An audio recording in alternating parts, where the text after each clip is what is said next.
All right, good. We're recording. All right, cool.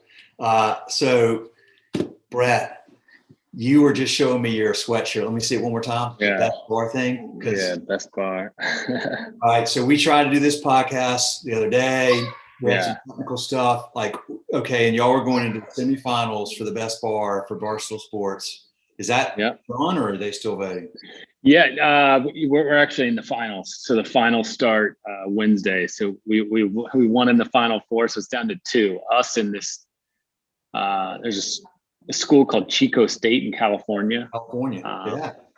and it's a big party school apparently, and so it's us versus them in the finals. So it goes down Wednesday to Friday. Congrats, man. That's so Yeah, awesome. That thank is you. the party school. I've heard of Chico State for that reason. Really? Yeah, Yeah. I've never even heard of the school, but they got a big following and people are into it. So we'll So, see. they used to like this will age me, but before you were in Greenville at Sup Dogs, maybe even before your brothers and all that stuff, they used to do they had Playboy magazine would do like the top party schools in the country. Yeah, no, I remember that. I remember ECU was like, I mean, that was like a big deal. Yeah. A number or whatever, but I think Chico State won that. I think that's where I heard of them. That probably is. I mean, those lists are a big deal. Yeah, they are. Well, congrats on that. That's awesome. Thank you. I appreciate it. Yeah, it's just awesome exposure for us. I mean, it's sort of all backed by Barstool, so that once their machine's behind it, it's just it's amazing exposure. Do you know, like, do they give you results like number of votes and all that stuff, or you just know? Yeah. I mean, they you're only allowed to vote like once per Twitter account per round, and they have it all. They have a software that tracks all the votes and to make sure everything's legit. But so we're in good shape. I mean, I don't know how many votes they got last round, but I think we're favored to win, but who knows? I know I just got a text that they think like Aaron Rodgers, is gonna tweet something about them to vote for them. So I'm like, damn, I gotta hit up Mr. Beast. Mr. Beast. Who was some of the other ones? Like, didn't you have like Carter Cruz last year? Yeah, we had a couple like adult film stars. Maddie O'Reilly's another one. She's from North Carolina. Handful of NFL players that played at ECU. PD Pablo, he's a rapper. Yeah. A lot of local and some national media. Some radio guys I worked with back in DC. So, and obviously the ECU following. So you sort of mix in. And there's actually like there's like a guy who's left ECU to like get into the adult film industry. So he does a lot of recruiting. And he was a huge Sup Dogs guy. So you sort of mix in like everyone, students, families, people of all ages, media, film star, and then hopefully you win the whole thing. God, so I mean, this is such an interesting time of year for y'all because you've got that, and then normally you have doggy jams, and you're going to do it next year with Shaq. Yeah. But if you win, like when you win this thing, you won last year. Y'all didn't even get to celebrate, did you? I mean, it wasn't. No, yeah, and generally the goal is if you win best college bar in America, Barstool comes down, you throw a massive celebration for thousands of people, and that's what we did in 2019. But this year, if we were to win, obviously they can't throw a mass celebration in North Carolina. So I think there's gonna be a trophy and some prizes and maybe some money that we'll put towards a bigger celebration down the line. But, there's not a ton we can do. I mean, even now, like the contest, like I love the exposure. It's amazing. It's the best. But like operationally, they're going to announce the winner Friday at 8 p.m. So now I'm thinking, first off, I don't even know if we're going to be busy because it's Easter weekend. A lot of kids go home. But then on the other side of that, we could be slammed. And if 1,000 people show up, that's not going to look good if there's news media there and, oh yeah, because of COVID stuff. So I'm trying to figure out, I don't want it to be empty because it'll be lame if we win Best College Bar in America and it's empty because of Easter weekend. But on the flip side, if 1,000 people show up, I can only legally fit 120 people in the restaurant. That's when you get police will be involved, and health department and alcohol law enforcement and media. It's just, so operationally, it's just like I'm trying to win, but then I'm trying to figure out Friday at 8 p.m. what's going to happen. Golly, man, literally a unique problem. Like you're the only guy in the country that's had to figure that out. I know, right? But what just speaking of operations, there is, and I've been reading articles. I mean, I felt it, but I've been reading articles. There's just a huge shortage of people working in restaurants right now. Like, even here in Greenville, North Carolina, it's the same way in Chapel Hill. There are restaurants that are closing for dinner and closing on Sundays and Mondays because they don't have the people to fill the shifts. Unbelievable. And we're having the same problem. So like, we were staffed fine, and hours were limited and seating was limited, but then the governor opens up hours. And then everyone expects us to just the next day be able to fill a shift with servers, managers, hosts, food runners, bus. It's a hard time to operate a restaurant. Financially aside, just operationally, it's tough. The labor issues, man, it is without question. Every single owner I've spoken to, particularly like in the last month, because things are opening up, it's a big deal. They can't find staff. And then there's ones that are looking for, veteran management type folks. I mean, like that are having to look all over the country kind of thing, when normally you could hire locally or maybe even from within. I guess people just have been out of the working in the business so long. Maybe they've gone and they're doing other things, or are people scared to work, or like what's the? No, I think it's the restaurant business is, at least ours, is a weekend. I mean, we're open every day for lunch, but weekends and late nights are a big part of it. And people just got used to not working weekends or nights and not working incredibly busy shifts. Where before COVID, every shift was busy. You're coming in, you're going to grind every minute of every day. And you just kind of got used to it. Now it's some shifts are busy. A lot of days are chill, no late night. Everyone's out of there by 10, 11 p.m. So now we're slowly getting back to, this is going to be really hard and really late and really intense. And you have less people that want to do that. So they either find other jobs, or they get stimulus money or unemployment, and they're able to chill for a little while. So I think it's a combination of a lot of factors, but and I think there are some people that are like, look, $10-15 an hour, I'm not going to be packed in and hot and catch COVID. But here in North Carolina, the vaccine's available to all restaurant employees. So I think there's a little less of that, but I think initially there was some of people just being apprehensive. So my strategy has been to just try to pay more than everyone. Yeah, I think that'll work. And it might not. So it's just hard, way harder. Like when this all hit, my thought was, well, our business won't make any money for a while, but at least there'll be a lot of people that want and need to work. Yeah. But that just hasn't been the case. And that's been something that's shocked me, actually. I thought people would be fighting for these jobs, but it's not the case. It seems like that's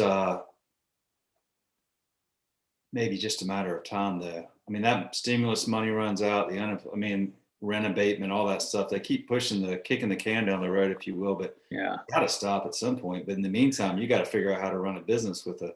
Yeah. And look, I'm not on I'm the least political person ever. I'm just operating a business, but I think as a whole, all that stuff is good for the country as a whole. But just for my business operating, trying to operate a restaurant, it's really tough. Now, and you combine that with, I think customers are,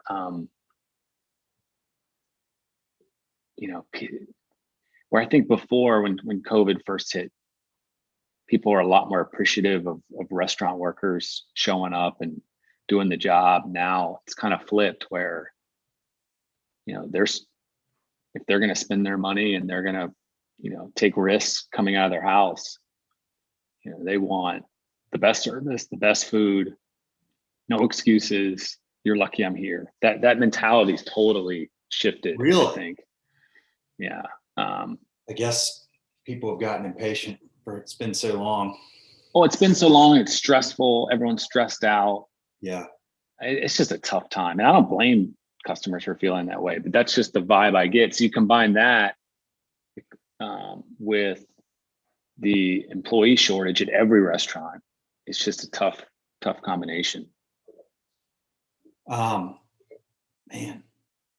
so wild. It's hard to believe it's been a year since you and I were first talking about this. I remember you saying if they close the colleges down, it's going to be a disaster for the restaurants in college towns. That was when we didn't know in every college in the country, it's just, it was a cascading thing. And it's such a weird new reality, but the labor thing's a really tough one, man. I hope that turns around because it is without question the biggest issue that every single owner, first thing they mention almost when I catch up with them lately is I can't find anybody to work. And but I also think it's on operators to adjust. So we need to start treating people better, less out, stop working them 50, 60 hours. I don't work any manager over 40 hours unless we're desperate. And then I just apologize to them and say, look, I'll make it up to you down the road.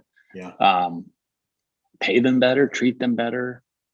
This is just, I think the days of being a hard ass, work you to the bone, pay you as little as I can. You're lucky to have a job. Those days are over. You gotta appreciate people, pay them well, almost, as much as you can, cater to their wants and needs. Obviously there's a line in the sand, but that's what I do. But there is a line, and I hit the line before. I say, look, man, take a hike. But it's on operators to adjust as well. But that's the hardest part right now. Yeah. But look, that's better than customers not coming to the door. You know what I mean? The flip side is you have too many employees. Yeah. You can't keep anyone paid, and customers aren't coming to the door. So this is a good problem to have.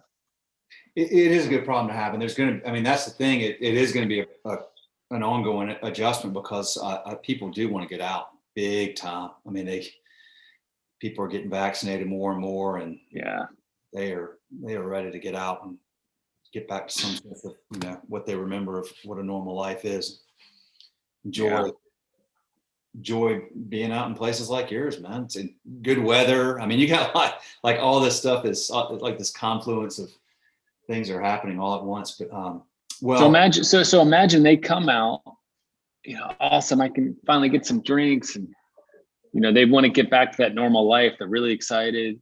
And then you show up to a restaurant that's short staffed, and at no fault of the restaurant owner or the restaurant manager, that's a tough one, because the customer wants that old experience. Meanwhile, restaurants are fighting and clawing to be able to operate. So, but restaurant, if we've made it this far, this is an easy problem.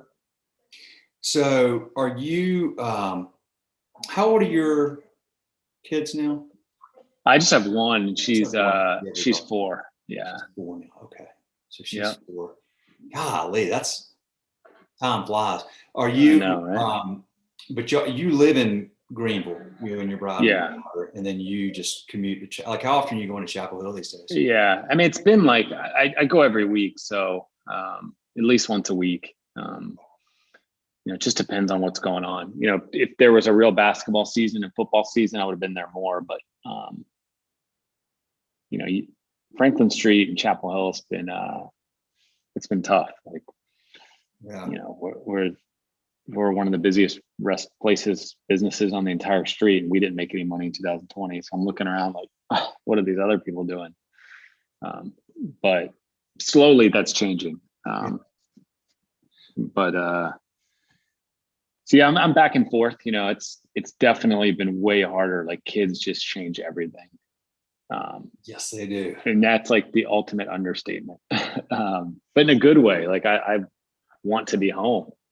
You know what I mean? Like I've always wanted to be home, hang with my wife. But now it's like, you know, if your daughter's there, like it's not like, okay, well maybe I'll work late tonight. It's like, no, I have to get home. Mm-hmm. And you want to. Just different mentality shift. Well, I was thinking about Chapel Hill because I saw your that new mural that y'all are doing. Yeah. With college Michael Jordan, which is really cool, man. I think. Thank you. But yes, the bigger issue there is that you know, you and I have talked about this stuff before, and you've always had this sort of ongoing thought process about, you know, growing or not growing or like, man, it's I commend you for what seems to me from the outside looking in, finding a good balance in your life now that you do have a daughter. Mm-hmm. And I mean, it's hard to find that in the restaurant business, and you bring young children into it, man. It's a tough thing. I mean, I still all the time. I think, you know, I got 3 kids. They grow fast. You know, I'm looking at my daughter right there. She's sitting out there on her phone. She's 17, junior in high school. Man, I mean, I remember when she was 4 like that, Bret. But I'm glad you think that way, because you're a young enough man to still, and she's young enough that you can still, you know, enjoy as much of that time, because you can't get it back, and it goes fast, and it's a good thing, man. Like, I'm glad you're not having to fly all over the country and deal with issues with your 58th opening or whatever, and you're like never home. Yeah.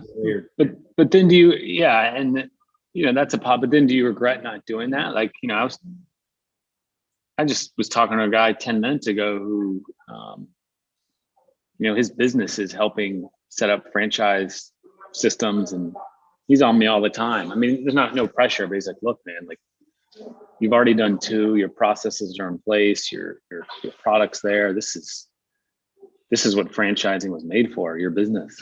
Let's do it. But, you know, I started sort of wrestle with that. It's like, I don't know, should there just be 1 or 2 Sup Dogs? You know, I mean, that's what makes it cool. You know, you start to get into 10, 20, you know, does it get cheesy? And then does it just take over your life where you just are like, why am I doing this? So yeah, it's hard to scale. It's the same problem with you guys. You know, I mean, you guys are leaving a lot of money on the table and a lot of opportunity not going after Outback Steakhouse or, you know what I mean? Big chains. You know, years ago, I wrote a blog post. It was, I think the title was Why We Left $250,000 and a million headaches on the table. And it was a chain that, you know, wanted to use Schedulefly and wanted to roll it out in a pilot for like 20 locations and then roll it out to however many they had, some big number. And, you know, it would have been like 250 grand a year for that size. And we were like, no. And the guy was like, what do you mean no? Like, you don't say no to us. Like, and we were like, no, we're not, like, literally, we're not going to serve you. Like, we're not going to take that opportunity, because the million headaches piece was what we knew would come with it. And then it would just take over our business and take over our lives. And we knew we'd be looking back, well, why did we do that? Like, now it's no fun. It's not special. It's not unique. It's not. And now they kind of, you know, it's just, the business has absorbed us and it's stressful. And, you know, man, I've come to learn, like, I mean, we don't have to get into some big philosophical thing, but my general, I just literally was emailing with my English teacher from high school. Like, we've stayed in touch because he really taught me the value of reading good fiction and learning to write well. And I told him yesterday that, you know, I used to think that money was like what would solve things and make you happier and all this kind of stuff. And I've come to realize, like, you need to have enough, like, so you're not worrying about it all the time. Yeah. but time is my currency now. No doubt about it. Like, no doubt about it. It's not even a debatable. I mean, if you got enough, then you're not worried. Then what do you know, more, but then like, so like, what do you do with it? Like, like, what do you do with all that? And if you sacrifice, oh, well, now I have it all, but my kid's gone, going to college, like, okay, well, and the bigger you get, the more risk you have to take. So it's like, if you're expanding and you're, putting a couple $1,000,000 into expanding, I don't know. It's an easy way to sort of just lose it all if things go south. Well, so having a daughter, I've become a little more risk adverse. Not a lot, but definitely more than I was before we had her. Or you take somebody else's money and then to expand, right? And to minimize your risk, but then you've got the stress of like, okay, now I've got to try to make a good return on this person's. I have zero desire to do that for someone else. In fact, I weirdly, some people are like, want investment money and all that. I don't know. I weirdly like resent it. Like, I don't know why. So wait, you want me to do all the work so you can make money? Like, I don't know. Yeah. Where a lot of people are like fighting for investment dollars. I'm like annoyed by it. If the bank's not going to give us money, leave me alone. That's kind of how I feel. But that could change tomorrow. I don't know. But that's kind of my initial reaction to all that. Yeah. Well, we certainly share that, but man, it's if you can find, we've been doing this 14 years and we've really, we've just found over these years a good balance of, and we're lucky too, because we don't have investors, we don't have to hire a bunch of salespeople and marketing people. We didn't have to do anything during COVID other than just take great care of y'all and just, wait to see where the dust settled. And so there's a lot of fortunate things that have come with that. But those are real, like a lot of times it's just, we just push growth so much. And I love America. I love the capitalist society. I love all the benefits we get from that. But there's that line of like, where it's just always about growth. Yeah. Like, come on. People probably say it to you guys, like, well, what's next? What's all the time? It's like, what do you mean what's next? I'm operating this crazy business right now. Like, yeah. Like there's never lack for any, look, we but it's